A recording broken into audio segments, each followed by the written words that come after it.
안녕하세요. TAT 1급 42회 기출문제 이론 세법 쪽 같이 함께 만나보는 시간 이어서 갖도록 하겠는데요. 먼저 문제 8번부터 같이 함께 풀어보도록 하겠습니다. 부가가치세법상 용역의 공급에 대한 설명으로 옳지 않은 것은 저희 부가가치세에서 과세 대상인 아이들 뭐가 있었죠? 재화의 공급, 용역의 공급, 재화의 수입 있었죠? 여기서 용역의 공급이 문제가 나온 거예요, 여러분. 지금 용역의 공급은요. 용역의 공급은 문제에서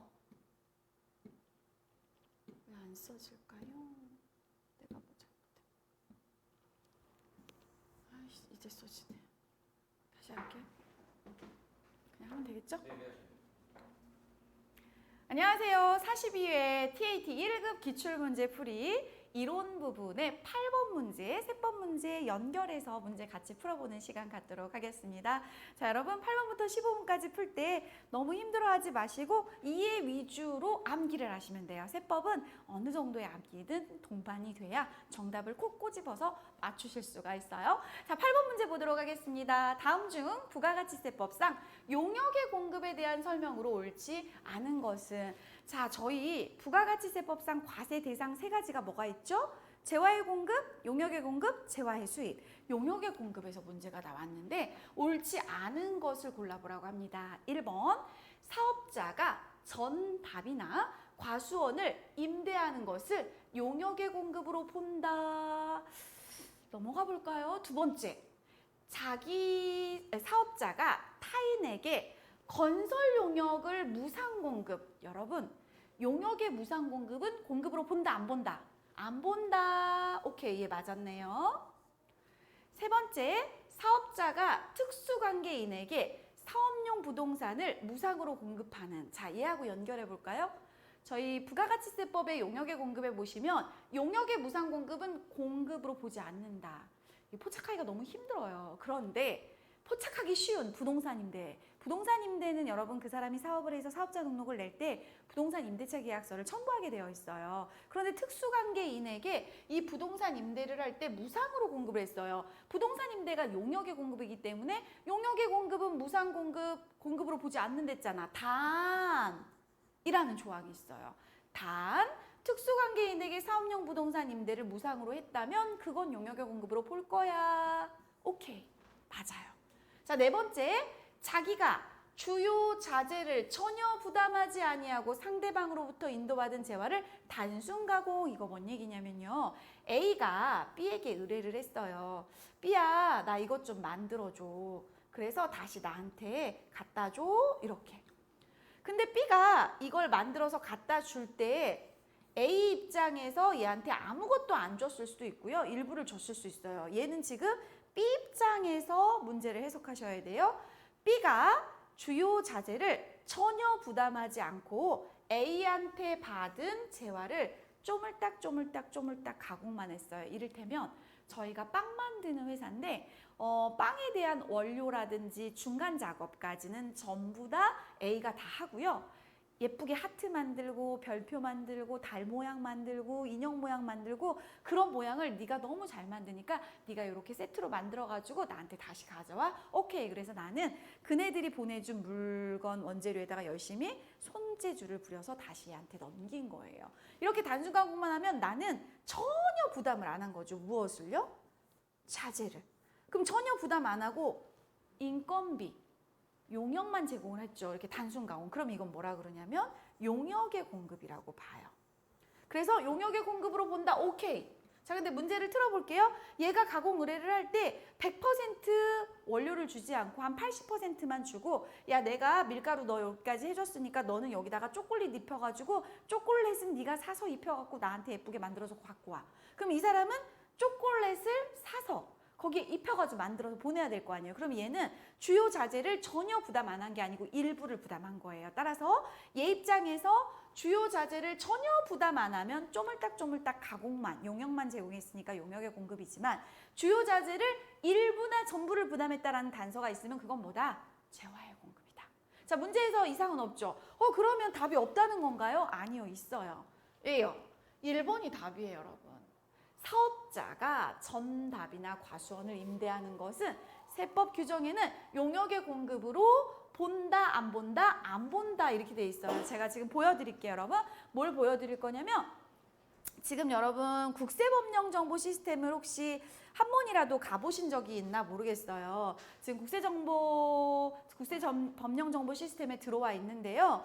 상단부에 보시면 이렇게 국세법령정보 시스템이라고 이렇게 보여지시죠. 검색 사이트에 국세법령정보 시스템을 검색해서 들어와 보시면은 법령 메뉴가 첫 번째 있어요. 그 법령에서 주요 세법에 보시면 저희가 지금 부가가치세법 문제를 풀고 있으니까 부가가치세법에서 부가가치세법 시행령을 제가 클릭을 해볼게요. 여기를 클릭을 하면 여러분이 지금 공부하고 있는 내용이 용역의 공급이란 얘기인데 용역의 공급의 제3조에 보시면 여기 있죠. 용역의 범위가 나와요. 여기에서 건설업 아까 이야기 나왔었고요. 숙박업, 음식점, 얘네들은 용역이지 뭐 이렇게 하고 가는데 부동산업 다만 다음 각 항목의 사업은 제외한다. 즉 전답 과수원 여기 보이세요? 여기서 지금 문제가 나온 거예요. 전답 과수원 목장용지 임야 또는 염전 임대업은 제외한다. 어디서? 용역의 범위인 부동산업에서 제외한다. 따라서 여러분 지금 문제 보셨던 거가 1번 문제가 요 문제였었잖아요. 즉 사업자가 전답 과수원을 임대하는 것은 용역의 공급으로 온다? 아니 얘는 제외한다. 따라서 답은 방금 말씀드린 것처럼 1번으로 산출을 하시면 되겠죠? 자, 9번 문제 한번 같이 가보도록 하겠습니다. 세법은 앞서 말씀드린 것처럼 약간은 이해를 동반을 한 암기를 하셔야 되기 때문에 이 문제 하나 나올 때마다 그거에 대한 걸 이해를 하시고 살짝 외우셔야 돼요. 이제 그 앞서서 주요 자재를 부담했으니까 자재가 재화잖아요. 일부를 부담하든 전부를 부담하든 재화의 공급으로 가. 그렇지만 하나도 부담 안 했으면 쪼물딱 가공만 했으니까 용역의 공급으로 봐. 이건 이해가 되잖아요. 그럼 그때 살짝 이제 암기를 하셔야 되는 거죠. 9번 문제는 부가가치세 신고 시 과세표준에 대해서 계산을 해보라고 하는데요. 여러분 과세표준은 세율을 곱하기 전 단계, 세율의 근거를 제공하는, 세율을 곱하는 근거를 제공하는 수량과 금액, 얘네들이 바로 과세표준이죠. 주어진 자료에는 부가가치세가 포함되어 있지 않다. 얘는 전부 다 공급가액이란 얘기네요. 그럼 얘가 물어본 게 과세표준이니까 얘네들을 더하면 과세표준이 나오겠네요. 해당되는 것만. 가번 총 매출했어요. 2천만 원. 이거 제품 매출이라고 생각하시면 어떨까요? 그런데 이 총 매출액에서 매출 할인액 100만 원이 차감되지 않았어요. 여러분 저희 부가가치세법에서 과세표준에 포함하는 거, 과세표준에 포함하지 않는 거, 과세표준에서 공제하지 않는 거 세 덩어리가 있어요. 그거 좀 어렵잖아요. 그래도 매출에 대해서 회계 쪽에서 공부하는 애누리 할인 환입은 부가가치세법 쪽에서 과세표준에도 전부 다 차감하잖아요. 과세표준에 포함하지 않잖아요. 실무에서는 이렇게 2천만 원어치를 팔았어요. 플러스 세금계산서로. 그러면 요만큼이 할인이 됐어요. 그럼 마이너스 세금계산서 작성해요. 그러니까 요만큼 잡혔다가 마이너스 잡히니까 공급가액에서 빠질 거 아니에요. 그러니까 과표에서 빠지는 거예요. 그럼 결과적으로는 2천만 원에서 얼마 빼셔야 돼요? 요 100만 원 빼셔야 되겠네요. 그럼 1,900만 원인가요? 자, 두 번째. 거래자로부터 받은 판매장려금. 얘가 이제 지급하는 판매장려금이 있고 받은 판매장려금이 있는데 여러분 지급하는 판매장려금은 매출자잖아요. 너가 10개 사면 내가 장려금 100만 원 줄게. 너가 100개 달성하면 내가 장려금 200 줄게. 이런 식으로 하는 것이 판매장려금인데 그럼 매출자 입장에서 판매장려금은 과세표준에서 공제하지 않는다라는 법 규정에 들어가 있어요. 판대하. 혹시 공부하실 때 기억나세요? 판매장려금, 하자보증금, 대손금은 과세표준에서 공제하지 않는다. 즉 냅둬 이 얘기예요. 100만 원 팔면 내가 10만 원 판매장려금 줄게? 그렇다고 90만 원 파는 거 아니잖아요. 그러니까 100만 원 판 거예요. 매출자는 그래요. 근데 이 부분은 매출자에서 나온 게 아니고 매입자에서 나온 거죠. 거래처로부터 나는 받았어. 무엇을? 판매장려금을. 여러분 판매장려금은 여러분이 열심히 상품 팔고 제품 팔아서 돈 번 게 아니고 그 장려금으로 받은 거잖아요. 그렇기 때문에 여러분이 이걸 계산을 하실 때는 판매장려금 부분에 대해서는 과표에 넣으면 안 되겠죠. 따라서 이 부분은 생각을 안 하도록 하고요. 답원에 보시면 접대 목적으로 무상 공급한 재화가 나오는데 이거 여러분 재화의 무상 공급은 앞서 여러분 저희 위에 문제에서 용역의 무상 공급 보셨죠? 용역의 무상 공급은 과세하지 않는다 그랬잖아요. 재화의 무상 공급은요? 과세하죠. 재화의 특수한 공급, 재화의 간주 공급, 자가 공급 중에서 면비타, 면세 사업에 전용한 거, 비용업용 승용차 관련된 거, 타사업장 판매 목적 반출은 간주 공급이다.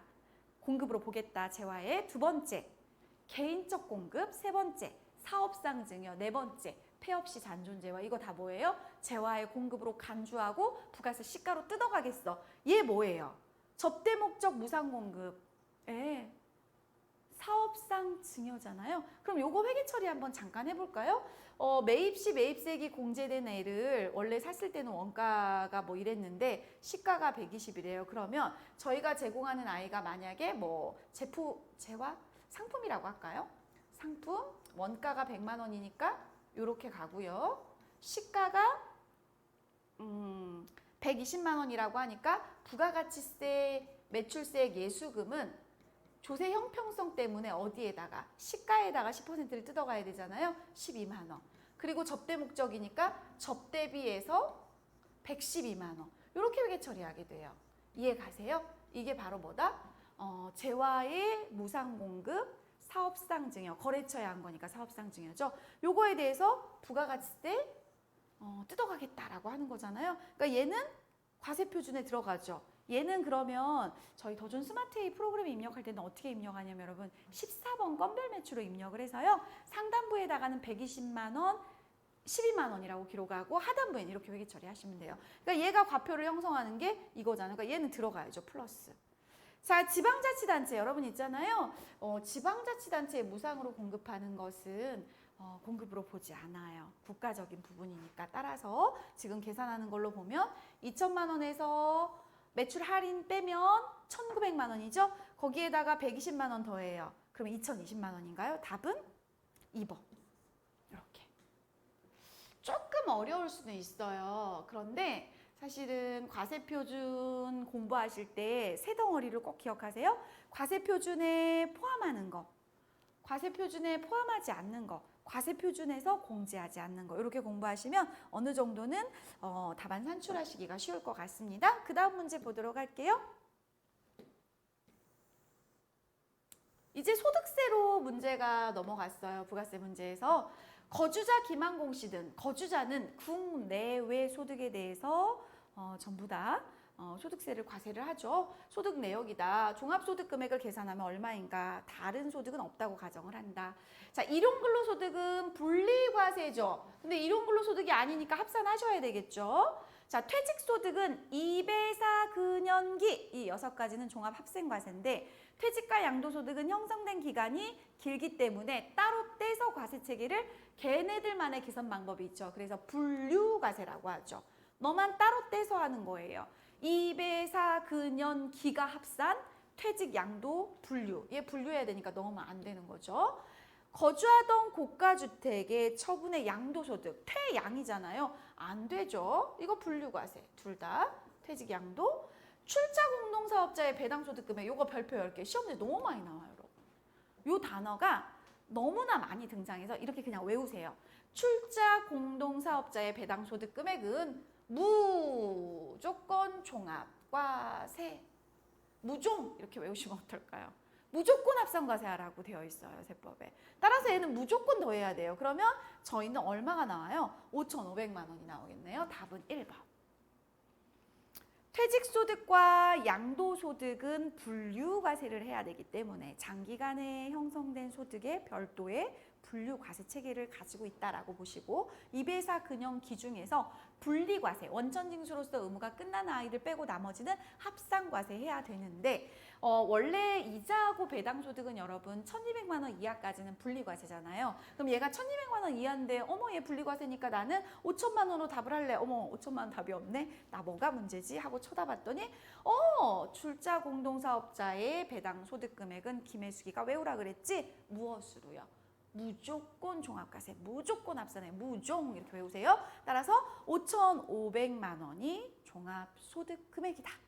11번으로 가보도록 하겠습니다. 저는 11번 같은 문제가 참 반갑고 좋아요. 왜냐하면 실기 프로세스에서 연말정산을 공부하실 때 이해도가 상당히 높기 때문에 이런 문제가 나오면 아싸 내 거다 하고 맞추셔야 되는 거죠. 인적공제 나왔죠. 자, 여러분 인적공제는요. 기본공제와 추가공제가 있죠. 기본공제는요. 1인당 연령요건과 소득요건을 만족하면 150만 원 받으시고 기본공제 받을 수 있는 자가 추가공제, 장애인, 뭐 배우자, 배우자가 아니고 부녀자, 그리고 한부모, 그리고 경로대 이런 거 추가로 받으시는 거잖아요. 그래서 인적공제 전반적인 내용 볼게요.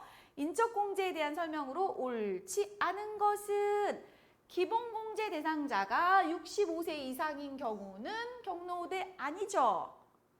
이거 여기 뒤에가 또 멘트가 달라졌네요. 다시 지우고 다시 생각해 볼게요, 여러분. 원래 경로대 몇 세부터 받을 수 있죠? 70세 이상부터. 65세인 경우 못 받아요. 오케이. 뭐 받을 수 없다고 했네요. 맞았네요.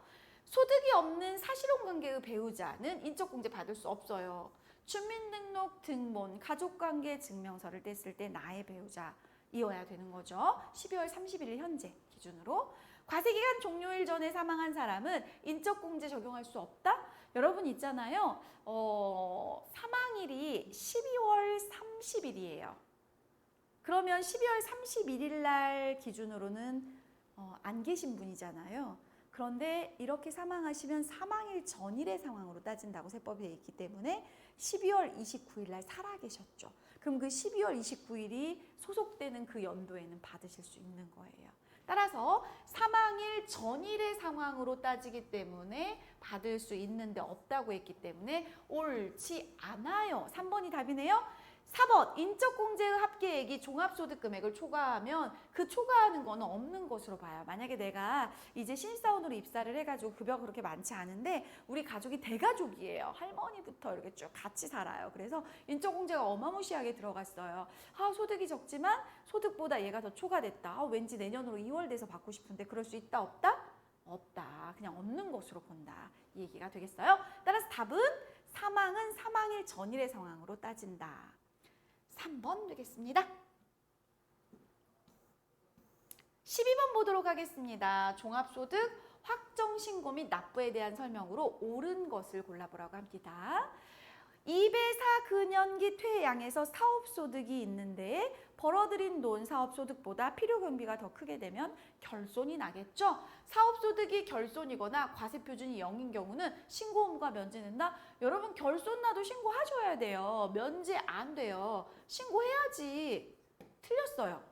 두 번째, 연말정산 대상 근로소득과 일용근로소득만 있는 경우 확정신고하지 않아도 된다. 자, 여러분 일용근로소득은 무슨 소득이에요? 분리과세, 원천징수로 끝내는 소득. 자, 저희 아버지가 일용근로소득이 1억 원이 있다고 가정을 해볼게요.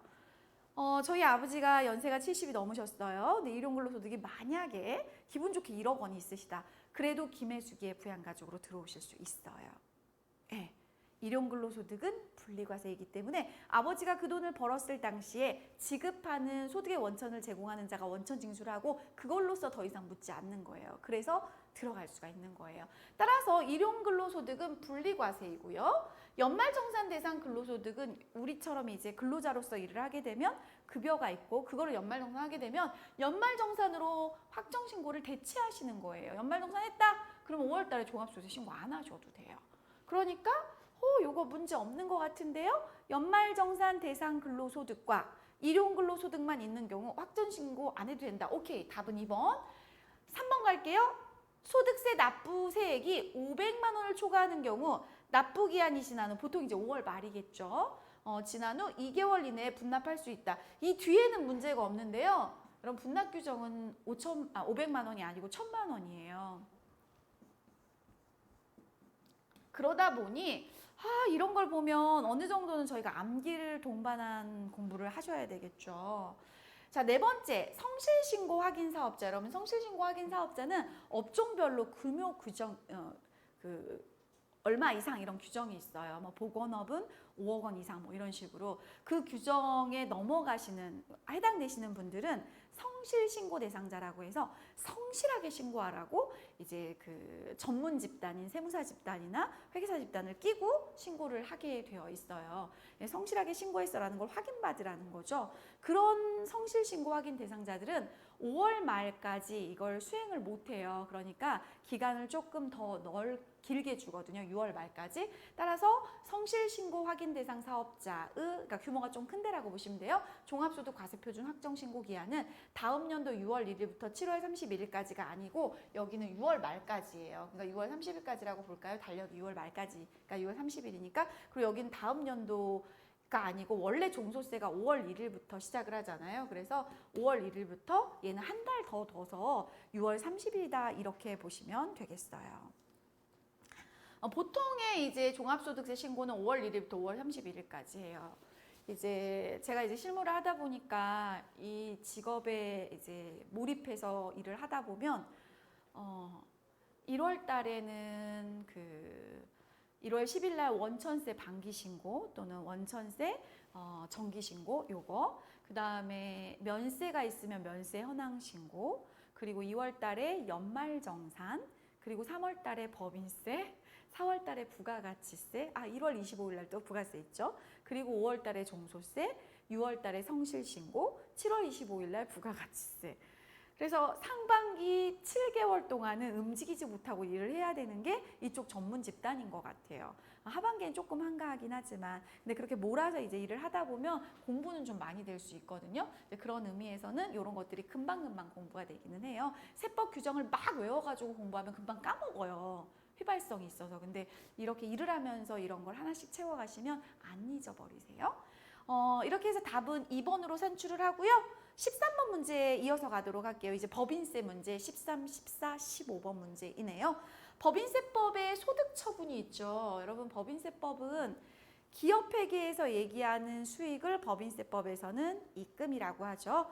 기업회계에서 얘기하는 비용을 법인세법에서는 송금이라고 하죠. 그러면 왜 이름을 이렇게 달리 쓰냐? 둘이 구분해서 계산을 해야 되니까.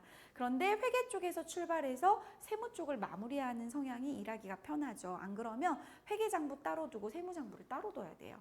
그러다 보니 저희가 법인 조정을 할 때는 회계 쪽에서 출발을 해서 세무 쪽으로 가게 되는데 그 가는 사이에 회계 기준에서 원하는 수익 기준과 비용 기준과 법인세법에서 원하는 입금 기준과 송금 기준이 다른 케이스들이 있단 말이죠. 그러면 그걸 조정해 주게 되는 걸 우리는 세무조정이라고 하죠.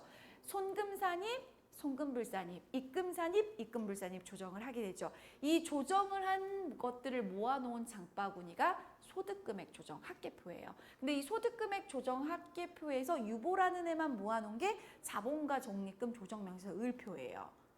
혹시 제 말이 이해가 가신다면 법인세를 조금 들어보신 분이에요. 근데 제가 지금 말한 게 이해가 안 간다 그러면 천천히 이제 법인세법을 준비하셔야 돼요. 왜냐면 35점 배점이기 때문에 이걸 무시할 수가 없어요. 이 세무조정을 하게 되는데 세무조정을 이렇게 하게 됐을 때 걔가 누구한테 귀속되는 거야 라는 처분을 해주게 되어 있어요. 그 처분에 대한 이야기예요.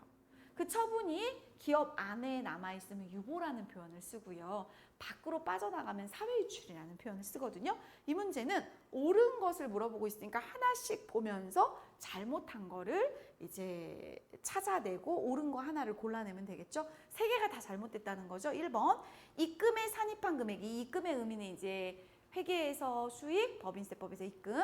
입금에 산입한 금액이 사회로 유출되었으나 귀속자가 불부용, 즉 돈이 나갔다고 해요. 회사 바깥으로. 그런데 도대체 누구한테 나갔는지, 왜 나갔는지, 뭔가 모호하다, 불분명하다 그러면 법인세법은 무조건 대표자 네가 가져갔지 이렇게 보는 거예요. 따라서 기타 사회 유출로 처분한다? 아니요. 대표자님, 당신 이 돈 해명하세요. 대표자, 당신이 가져간 걸로 그냥 볼게요. 그래서 제가 이거 보니까 이제 제가 컨설팅하는 업체 다음 주쯤에 이제 방문을 할 건데요. 거기 대표님 되게 재밌으시거든요. 마카롱이랑 빵 만드시는 되게 유명하신 분이세요. 근데 이제 그분이 빵을 만드시니까 회계랑 세무는 들어도 모르겠다고 그러시거든요. FAT 2급 수준을 제가 이제 조금씩 알려드리는 그런 상황에서 너무 이제 힘들어하세요. 그래서 이게 분야가 다르니까 이런가 보다 싶은데 요거에는 되게 관심이 많으세요. 나 법인 대표인데 나 돈 안 가져갔는데 왜 자꾸 이런 게 나한테 가져갔다고 처분이 되는 거야? 이렇게 물어보시는 거예요. 법인은 책임을 경영자 대표님이 지고 있으니까 돈이 어디로 나갔는지 파악하셔야죠. 이제 그러다 보니 이분이 자꾸 관심을 갖기 시작해서 저하고 회계를 이제 조금씩 하기 시작을 하셨어요. 그래서 이렇게 밖으로 빠져나갔어, 돈이. 근데 모르겠어, 누가 가져간 거야? 대표 네가 가져갔구나. 이렇게 보는 게 법인세법이에요. 그럼 대표자님이 돈 가져갔으니까 대표자 너는 상여로 소득세 두들겨 맞아. 이렇게 되는 거죠. 그래서 이 부분은 기타 사유출이 아니고 상여로 소득 처분이 되고요. 2번, 입금에 산입한 금액이 주주인 임직원에게 기속된 경우에는 배당으로 처분한다 그랬는데 여러분, 임직원이에요. 주주긴 하지만 임원 직원이죠. 요거 상여 처분이에요. 상여 처분. 임직원인 상태의 주주이기 때문에 얘가 우선권을 갖는 거예요. 그냥 주주다 순수하게 그러면 얘가 배당으로 되겠지만 임직원이기 때문에. 자, 업무무관 자산 등에 대해서 지급이자 송금불산이 말 되게 어렵죠. 여러분 있잖아요. 저희는 은행에서 1억을 빌려왔어요. 1억 원을. 그럼 저희는 1억 원에 대해서 따박따박 이자를 내겠죠. 이거 차입금에 대한 이자죠. 그런데 이 차입금을 빌려와 놓고는 업무에 안 쓰고 다른 데 쓰는 거예요. 부동산 투기에 쓰신다든지 이를테면. 그렇게 업무하고 무관한 거에 대한 이자가 계속 나가고 있다 그러면 나는 이거 이자 비용으로 인정 안 할 거야. 송금으로 인정 안 할 거야 라고 얘기를 하는 거예요. 그럼 이 부분이 대표자 상여로 처분이 된다라고 나와 있는데 업무무관 자산인 거예요. 업무무관 자산. 업무무관 자산에 대해서 누가 책임을 져야 될까요? 이렇게 조금 생각을 해보시면 어떨까 싶은데 이 업무무관 자산에 대해서는 법인이 직접적으로 이제 투자한 자산이 있기 때문에 이 부분에 대해서는 기타 사회유출로 소득처분을 해서 이자가 빠져나간 그 사회유출된 부분으로 소득처분을 하게 돼요. 그래서 이 부분이 문제가 나왔을 때 이렇게 귀속이 불분명하다라는 느낌이 나오면 대표자 상여로 가는데 분명히 자산을 취득을 했고요. 그 자산이 은행에서 돈을 빌려와서 이자조로 나가는 거에 대한 흐름이 맞물려 있다라고 한다면 얘는 기타 사회유출로 소득처분을 하시면 되겠고요. 이자로서 인정만 안 하시면 되겠죠. 비용으로. 자, 그 다음에 네 번째는 업무용 승용차 처분 손실 한도 초과액은 업무용 승용차 처분 손실 매각하신 거네요. 근데 계산을 해보니까 이거에 대한 송금불산이 금액이 나왔다. 이거 매각하셨으면 밖으로 빠져나간 거잖아요. 기타 사회유출. 답은 4번 하나 맞았네요.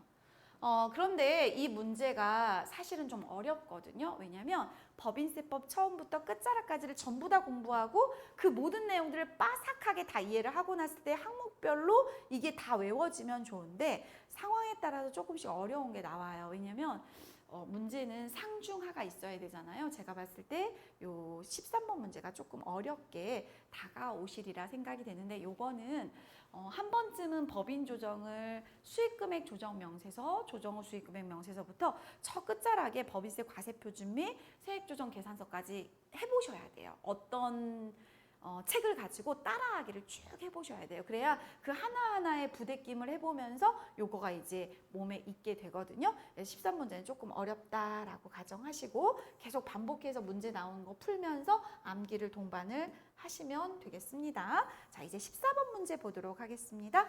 다음은 주식회사 항공의 제10기 사업연도의 자료이다. 요걸 토대로 각 사업연도 소득금액을 계산하면 얼마인가? 기업회계의 당기순이익부터 출발을 하는데요. 여러분 저희가 수익 빼기 비용 했을 때 나오는 당기순이익에서 세무조정을 표준용 재무제표로 읽어가면서 출발을 하는데 그때 1등으로 제거되는 아이가 바로 누구예요? 법인세 비용이에요.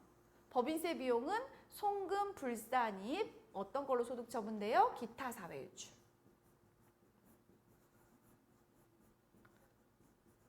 따라서 송금불산입이니까 마이너스 효과 나겠네요. 당기순이익에서.